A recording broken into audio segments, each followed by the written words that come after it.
बड़ी खबर आ रही है। बड़ी खबर यह है कि इजराइल में हमास के पैराट्रूपर्स घुसे हैं और साउथ इजराइल में पैराट्रूपर्स ने लैंडिंग की है। इजराइल के सैनिकों के साथ जबरदस्त झड़प हुई है। यहां पर मोटर ग्लाइडर के जरिए ये पैराट्रूपर्स यहां पर पहुंचे हैं। तो ये तस्वीरें आप कल से इस तरह की अलग अलग तस्वीरें देख रहे थे, किस तरह से जो पैराग्लाइड करते हुए सीधे इजराइल में आ गए। और ये देखिए, ये आई एम श्योर ये एक नई वॉरफेयर की टेक्निक है जो कि इजराइल ने उम्मीद भी नहीं की थी। जनरल दयाल जिस तरह से जिक्र कर रहे थे कि आप 5th generation 6th generation fighter jet की तैयारी कर रहे थे और यहां पर ये कन्वेंशनल, और मैं तो ये कहूंगा कि सब कन्वेंशनल वॉरफेयर का इस्तेमाल करके आज इजराइल को उन्होंने एक गहरी चोट दी है। अभिषेक उपाध्याय लगातार अमेरिका से इस खबर पर नजर बनाए हुए हैं। अभिषेक, ये तस्वीरें साफ दर्शा रही हैं कि काफी कुछ एटलीस्ट शुरुआती 24 घंटे में इजराइल के हाथ से ये गेम निकला।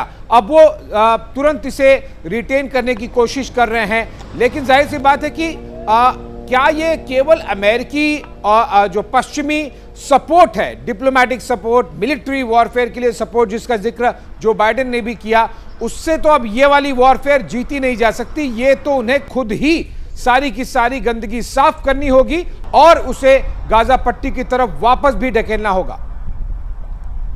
बिल्कुल। और देखिए, गाजा पट्टी की बात करें तो वहां पर कम से कम 2 जगह ऐसी हैं आशीष, अभी जब मैं आपसे बातें कर रहा हूं, एक तो एस्केलॉन हो गया और जो शेद्रोत हो गया, वहां अभी भी एक तरह से होल्ड बना हुआ है। एग्जैक्टली जो गाजा पट्टी से जुड़े हुए इलाके हैं वहां के गांव पर उनका कब्जा है। जब तक वो क्लियर नहीं होगा तब तक ये लड़ाई, इसका जो इंटेंसिफिकेशन और रुकेगा नहीं। और दूसरी बात, एक अहम बात ये भी है आशीष की ये सिर्फ मोसाद की फेल्योर नहीं है, ये फेल्योर अमेरिकन इंटेलिजेंस एजेंसीज की भी है, क्योंकि वो इस टेरिटरी को लंबे समय से मॉनिटर कर रहे थे और उनको भी भनक नहीं लग पाई कितना बड़ा ऑपरेशन चल रहा है। क्योंकि आप जानते हैं कि बाकायदा इंटेलिजेंस शेयरिंग होती है उनकी और इजरायली एजेंसीज के बीच में, तो उनको भी ये भनक नहीं कर पाई। और उसकी वजह जो आप बात कर रहे थे, कन्वेंशनल तरीके, इंटेलिजेंस की भी कन्वेंशनल तरीके, प्राइवेट मैसेजिंग की गई है, टेक्निकल गैजेट का इस्तेमाल नहीं किया गया। जो बातें निकल करके सामने आ रही है, उस प्राइवेट मैसेज के जरिए ये सारा ऑपरेशन हमास ने किया। इसलिए ये पूरी तरह से जो तरीके हैं वो कन्वेंशनल है और उन कन्वेंशनल तरीकों के लिए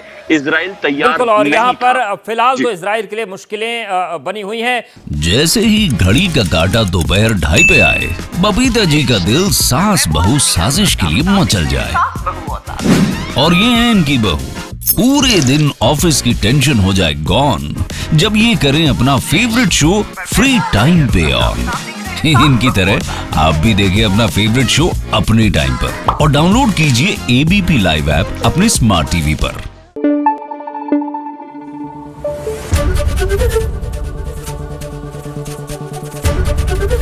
एबीपी न्यूज आपको रखे आगे।